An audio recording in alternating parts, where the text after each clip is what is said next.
sicuri es como latido del corazón y el bombo tiene que estar ahí.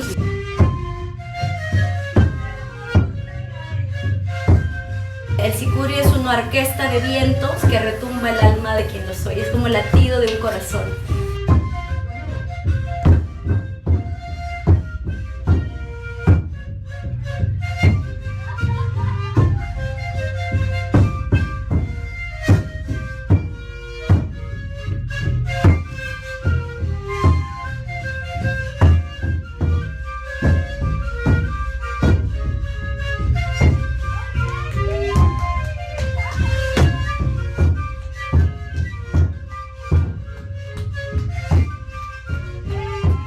El sicuri, una de las cosas que trata de preservar es la solidaridad y la vida en comunidad, en comunión.